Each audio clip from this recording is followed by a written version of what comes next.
сега моето прашање се однесува на македонските бранители. Вие акцентот го ставате на македонските бранители околу предлог законот. Познавате ли вие други бранители? Да. Сега прашањето е заради тоа што конфликтот во 2001 година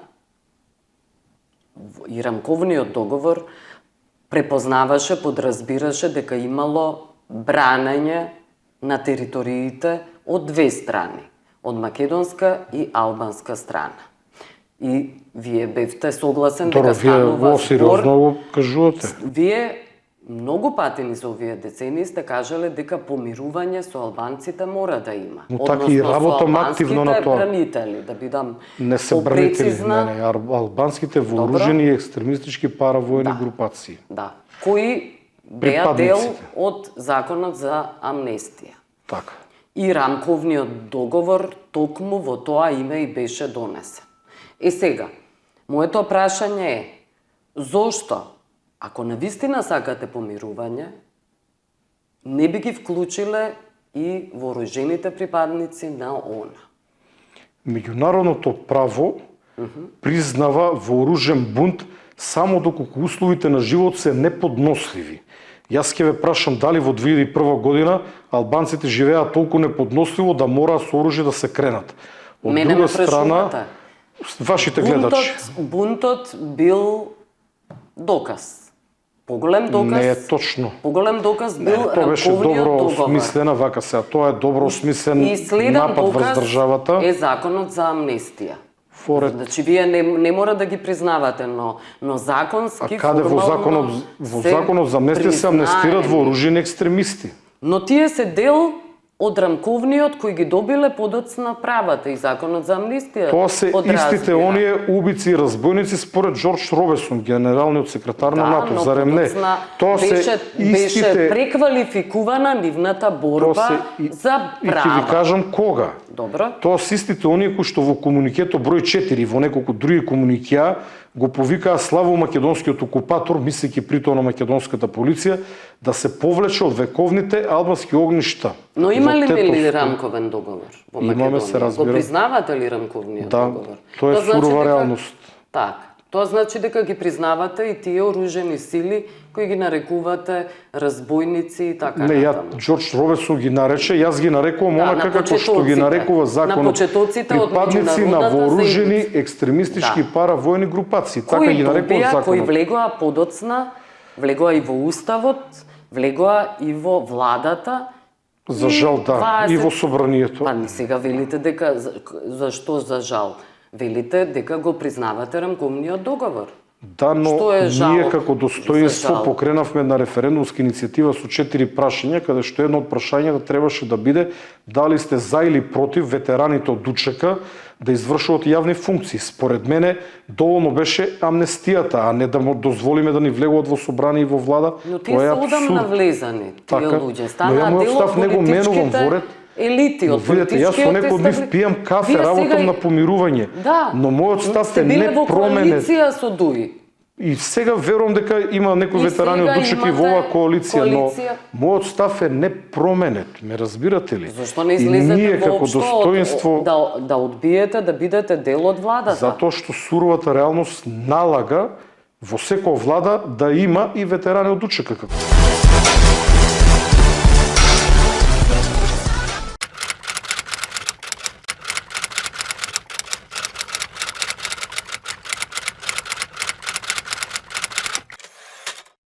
Како гледате на албанскиот коалиционен партнер на власта, на Влем, значи вреди, мислам, после одвојувањето на Албанија од Македонија во пристапните преговори, заради тоа што вреди имаше некакви рокови од 6 месеци кои подоцна брзо ги заборави кога влезе во власта? Има гласови во владата од Влем, да речеме Муртезани, министерот за европски прашања, кои што мислам дека се зрели, кои што на некој начин изјавата беше ние мора да водиме сметка за нашите сограѓани етнички македонци, кои што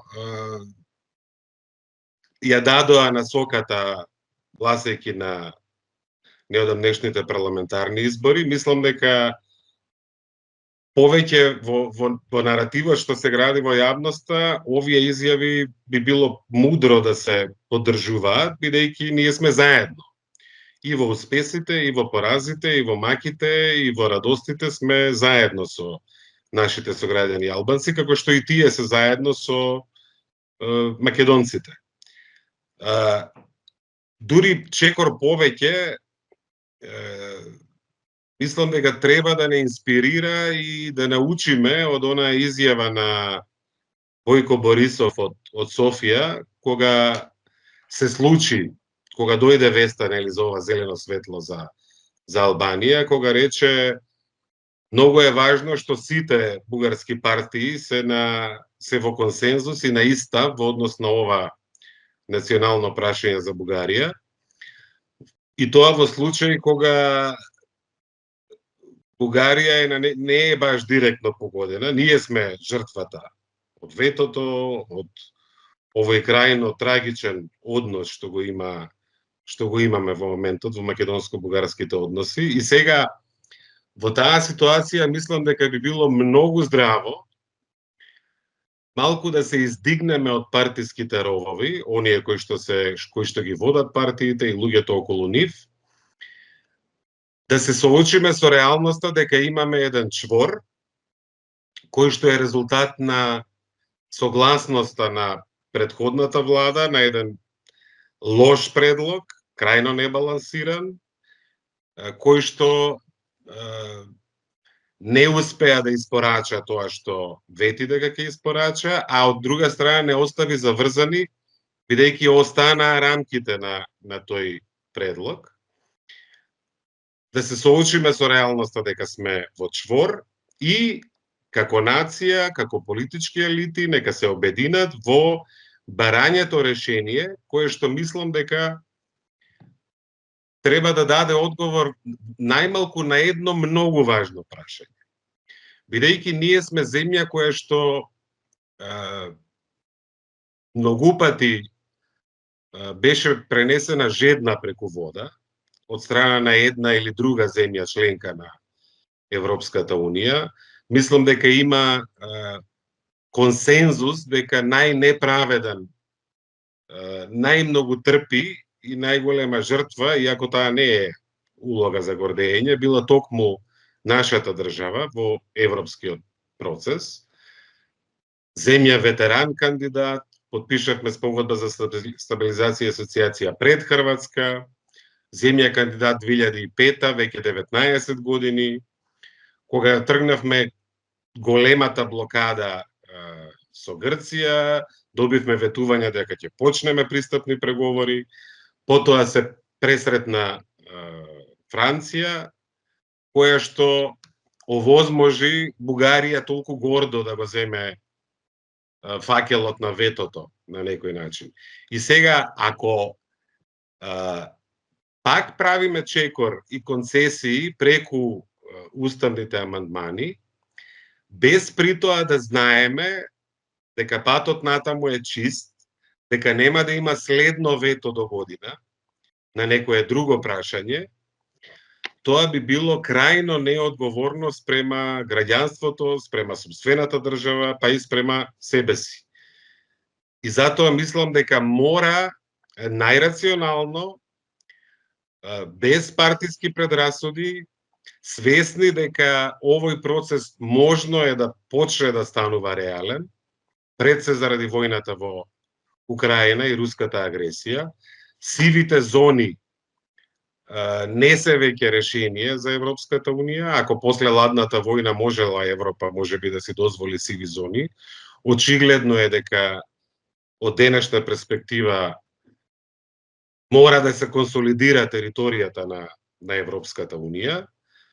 Таа територија во секој случај ги вклучува сите 6 држави од југоисточна Европа или Западен Балкан. Јас преферирам во последно време југоисточна Европа, за да ги подсетуваме другите европејци дека и ние сме европејци и да најдеме сите заедно начин како да го направиме овој чекор, меѓутоа да знаеме дека зошто го правиме и дека вистина ќе го добиеме тоа што сакаме да го добиеме. Нема простор за паника, тоа би било крајно неодговорно, иако фрустрацијата е голема.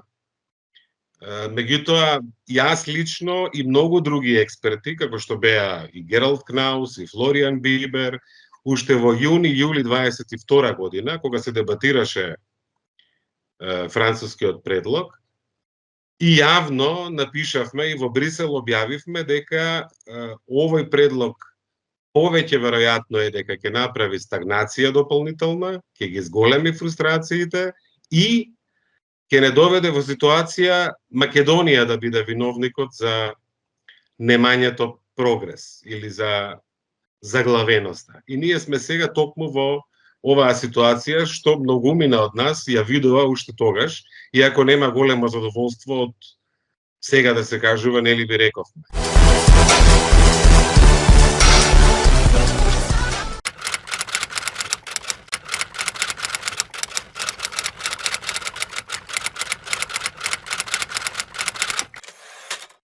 Што се однесува до европските пари, односно парите на Европската Унија, ВМРО ДПМН и сега и власта постојано го потенцираат фактот дека тие пари не се потребни, но велат дека тоа не значи дека треба ние, односно власта и македонскиот народ, македонската држава да се понижува, да ги бара тие пари и со тоа практично да се продаде во име на тие пари, а да го изгуби идентитетот.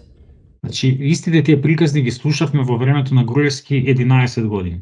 Истото тоа вика, ќе јадеме корења, ама името не го даваме. Сега ова е нова верзија на тоа, не знам, со да јадеме корења викат нема да се понижуваме, не викат името не го даваме, него не знам што не сакаме да го смениме уставот. Да ги направиме вистинските потези пред 15 години, Македонија веќе ќе беше земја членка на ЕУ, веројатно, и животот ќе беше многу подобар во државата, ќе имаше и многу помалку иселување и се. Ние постојано ни се случува она, се нечкаме 10 години тактизираме нешто, глумиме, не се даваме, ние гордост имаме, национална гордост, не се продаваме и се останато, и на крај повторно ќе дојдеме на она што на почетокот сме го одбивале да го направиме, со тоа што ќе биде многу подоцна и ќе многу полошо ќе поминеме. Така што мислам дека е време политичарите да го сватат тоа. Освен тоа, ја не знам што е стратегијата на оваа влада, ја не знам што е, значи они и кажуваат овие празни флоскули. Кажете конкретно што е вашиот план, што ќе направите ви. Ево, окей, се согласувам. И мене не ми се свиѓа францускиот предлог. Не само поради уставот, ајде, окей, уставот е најмало прашање. Има таму билатерален договор, како и да се викаше, протокол со Бугарија, кој што треба да се почитува и се останато. И мене не ми се свиѓа тоа. Кажете што ќе направите вие по однос на тоа прашање. Ја не слушав ништо околу тоа. Нека кажат што е нивниот план за тоа, па тогаш да видиме дали тоа се исплати или не. Во моментов впечатокот кој што се добива од овде од Виена, тоа не е само мој личен впечаток, тоа е впечаток на сите кои што тука го покриваат регионот, ја покриваат Македонија, е дека Македонија не знае што прави. Македонија е сега лошото момче, Македонија е сега лошото дете кое што постојано ги прави проблемите. Пред година дена, кога Бугарија не оценуваше, не условуваше со сите тие работи, впечатокот на сите беше дека Македонија е жртвата. Сега впечатокот на сите дека Македонија повторно прави проблеми, затоа што се конфронтира со бугарите, се конфронтира со грците, ваму почна пак некои интерни дискусии, не знам, со албанците, дестабилизација, не знам, ово она. Печатокот е дека повторно Македонија прави некои глупости. Мислам дека тоа е она што е полошо, пострашно од целото однесување на оваа влада, што не само што тие не сака да го сменат уставот моментално, окей, ама дајте, кажете кој е вашата приказна, кои се вашите аргументи и што е вашиот план, што ќе правите. Со вакво однесување не идеме против сите, не постигнуваме ништо. Тоа идење со глава во зид, а добро знаеме како се завршува тоа и сме поминали низ тоа како држава многу пати во историјата и за жал има една фраза, историјата се повторува, првиот пат како трагедија, вториот пат како фарса. На нас сега трагедијата веќе ни се повтори со промената на уставот и на името. Сега сме во онаа фаза што ќе ни се повтори историјата како фарса. Што се однесува до планот Б кој го спомнувате, велат дека тие имаат намера повторно да преговараат, да разговараат со Бугарија, но и со Европската Унија, со земјите членки на ЕУ. Во моментов никој во Европската унија нема намера да преговара за тоа. Европската унија не знае кај е главата. Значи имате војна во Украина, имате нов конфликт на Блискиот исток. Имате во Америка избори, не се знае што ќе се случи, дали ќе дојде Трамп или нема да дојде. Имате раст на екстремната десница, во Австрија пред 2 дена ги доби изборите. Европа има толку многу своји проблеми и глобални светски проблеми, што просто не може и да сака, не може да мисли на Македонија. Никој моментално во Европската унија не е расположен да мисли на прашањето за Македонија и токму и затоа гледат на ова како уште еден проблем, уште едно дестабилизирање кое што го прави една мала земја тука во Европа. Значи тоа е начинот на гледање на големите европски земји. Германија има криза 2 години поред тие се во рецесија, имаат пад на економската активност, енергетска криза, немаат веќе руски газ, не може да најдат нови извори на енергија, автомобилската индустрија има во криза, паѓаат, веќе не се лидери ни во Европа, камоли во светот. Значи и се во таква ситуација тие да мислат на Македонија и на Бугарија да посветуваат дипломатски напор на такво нешто, илузорно да се очекува. Јасно ми е мене, значи едно од моите ведувања зошто новата влада игра вака е дека веројатно играат на картата дека екстремната десница ќе јача во Европа, нели изборите во Австрија, претходно во Франција, во многу други земји, тие стануваат појаки и мислам дека тие со тоа што се нели се доближуваат до Унгарија, која што нели е лидер на таа нова европарламентарна група на екстремната десница, веројатно пробуваат да се коцкаат на таа карта, се обложуваат дека екстремната десница ќе ојача во Европа и можеби ќе застане на нивна страна, на страната на Македонија во спорот со Бугарија по некој време. Ама значи има тука неколку прашања. Како прво, кога би се случило тоа? Сега ќе се избере нова комисија, се бира во моментов, значи уште неколку години нема да дојде до промена во тој поглед во Европскиот парламент, во Европската унија и да јаче десницата во Европа додека таа стигне на власт, додека таа стигне во позиција да ги носи одлуките на ниво на Европската унија, ќе биде потребно време, драгоцено време кое што ние го губиме. Така што мислам дека апсолутно ова што го прави владата е коцка околу во поглед на целата надворешна политика и мислам дека како што обично се случува, ваквите екзибиционизми, екскурзии на власта обично луѓето ги плаќаат прескапо. Мислам дека за жал тоа ќе ни се случи и сега.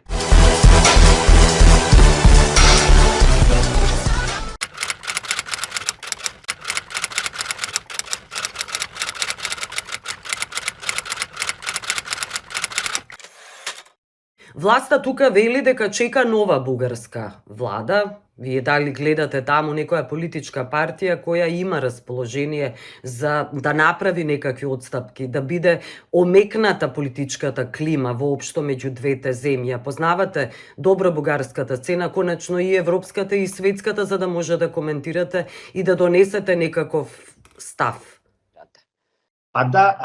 Значи не само што гледам туку, ги следав и најновите анкети кои што ги се објавуваат во бугарските медиуми околу можните резултати на изборите кои што следат, седмите поред избори во последниве 2-3 години во Бугарија. Бугарија проаѓа низ еден процес кој што е прилично опасен, на една политичка нестабилност каде што не може да се формира политичка влада која што ќе носи јасни политички одлуки.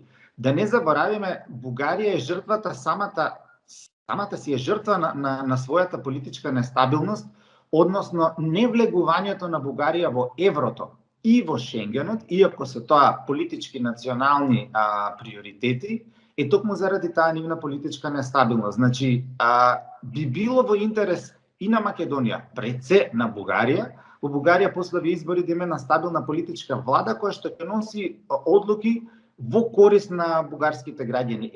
Една таква работа е и затворањето на македонското прашање. Немаат тие никаков бенефит од понатамошно одолговлекување, затоа што оваа рововска битка не води никаде.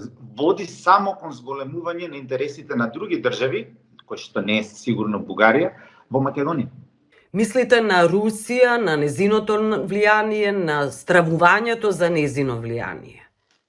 На Русија влијанието го прави преку Србија, односно македонско-српските односи во последно време се издигнати на такво ниво што секој разумен политичар во Софија би требало да си го стави прстот на главата, ако сака да има соседство во кое што ќе има било какво позитивно влијание бугарската надворешна политика, тогаш треба да имаат, например, и разбирање за тоа што се случува во соседните земји, а не да се водат од политиката на инат, како што го прават во изминатите деценија или две.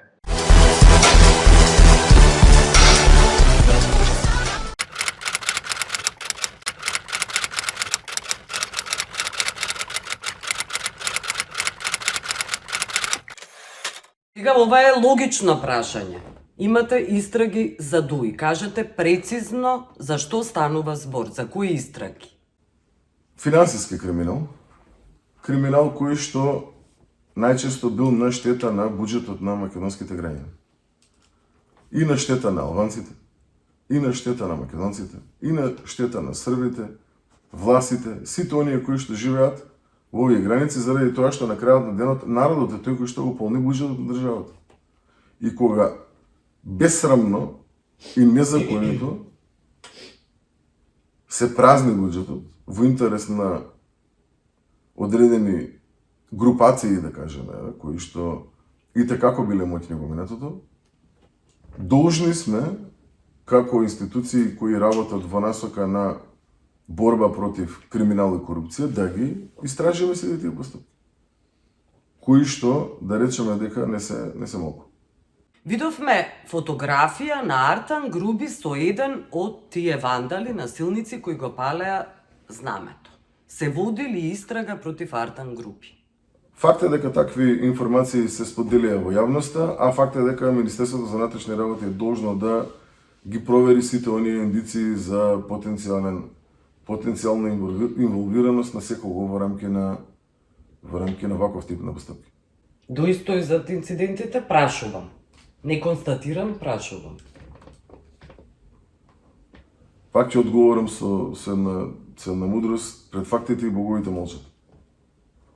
Така да јасно е дека овие инциденти се испровоцирани од некого на кого што не му одговара мирис во живот. Од некој на кој што не му одговара да се спроведе законот, од некој на кој што не му одговара да имаме борба против организиран криминал и висока корупција. На некој што Народот е мудар и може да се огледа и многу лесно да донесе заклучок, кој е тој? Односно, која групација е таа која што највише би одговарала да имаме тектонски поместувања, да имаме дестабилизација и така натаму. Тоа сигурно не е ВМРО-ДПМНЕ. Тоа сигурно не е ВМРО-ДПМНЕ.